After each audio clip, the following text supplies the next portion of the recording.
How to layer acrylics directly on the jelly plate.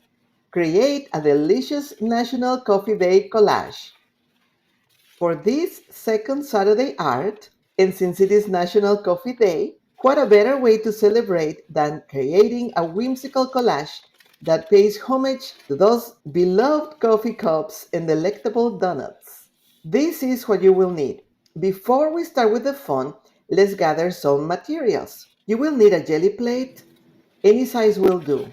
I have the larger one, but whatever you have is fine. Acrylic paints, choose a selection of colors for your mugs, anything goes. I am using printed paper made with my jelly plate beforehand. You will need a brayer, you will need cutting tools, you will need scrap paper or previously printed jelly prints, baby wipes or napkin rolls for cleaning up any little messes. For your final pool, you can use cardstock, watercolor paper, printer paper. I am using deli paper for this time around. Step 1. Create your templates. This is going to be more fun because it is original. Start by designing your templates of your coffee cups and donuts. Use scrap paper to draw and cut out your shapes. If you cannot come up with a shape, let me know. I can put this in my blog so you can go and download it. I use manicure scissors for the small details, but an X-Acto blade can work just as well. The coffee cups can be stylized in various ways. Think of tall, short, wide, skinny.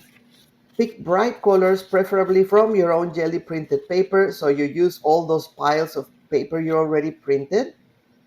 And for the donuts, you can create the classic round shapes or some wild, unique design, whatever your creativity wants. Cut out as many cups and donut shapes as you want, and any other shapes you like hearts. Welcome to the I Love to Paint channel. This is your artsy friend Martha. Enjoy this awesome jelly plate project.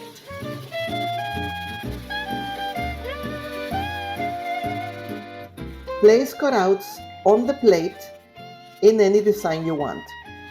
You don't need any other thing to set them on the plate, but if you want to, you can use matte medium. I am not using anything. And here's a fun trivia nugget while we get messy. Did you know that the world's most expensive coffee is Kopi Luwak? I'm probably saying it wrong. It is made from coffee beans eaten and then expelled by these little animals, civets. It sells for up to 600 per pound. No thank you. And here's another interesting fact while you work. Coffee can actually improve your performance in activities requiring endurance and has been linked to increased alertness. There you go. Creating layers on jelly plate is a wonderful outlet for your artistic expression. The combination of rich colors and whimsical shapes will bring a smile to anyone that sees your artwork.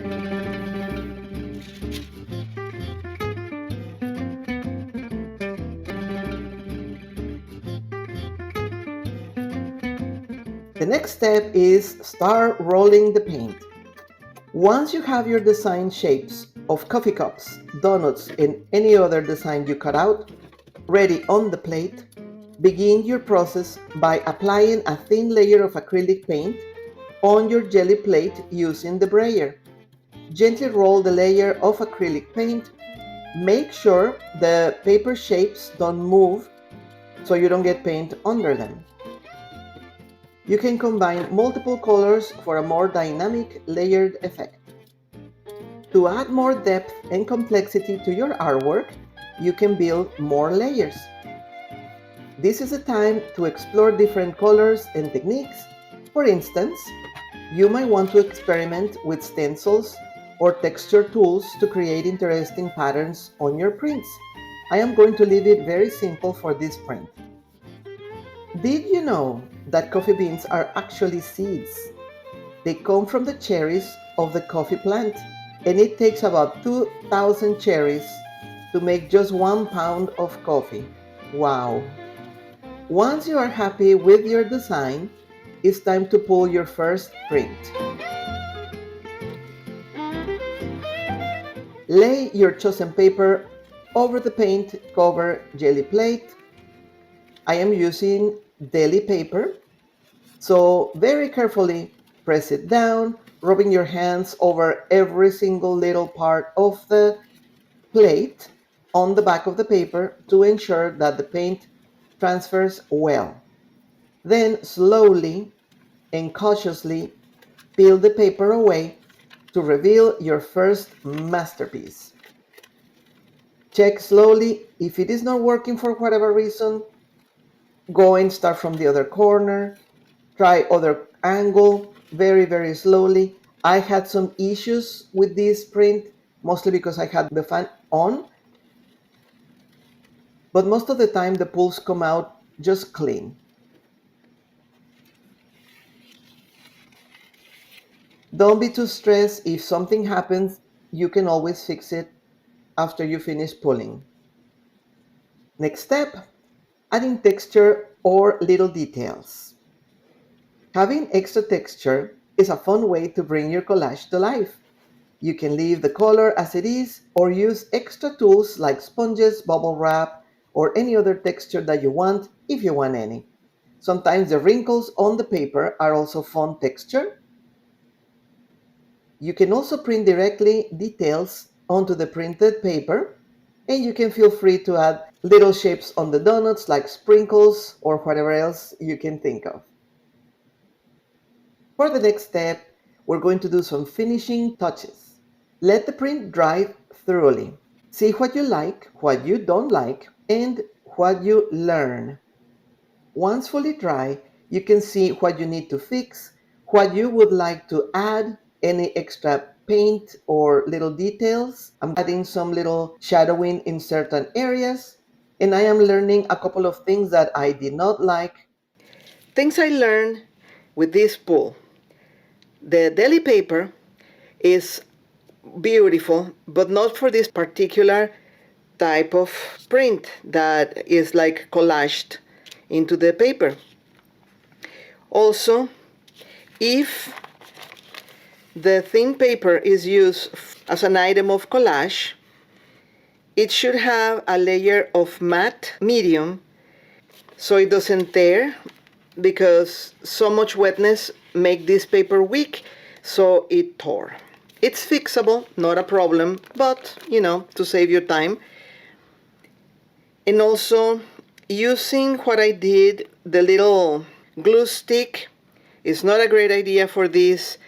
I don't particularly like the glue stick because eventually it stops working, but when putting even more wetness in the back of it, it just completely made it, unusable. Not a problem either. I can put matte medium that I have it handy to do that.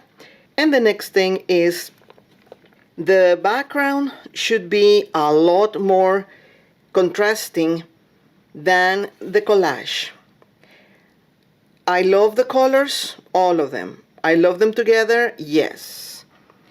But if it is lighter or darker, it will make it pop even more.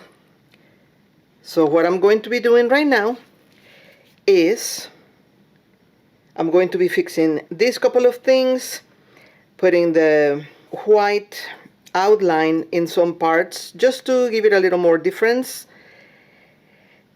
And after I'm done with that, I invite you to check the next video where I'm going to be using thicker paper and more contrasting colors.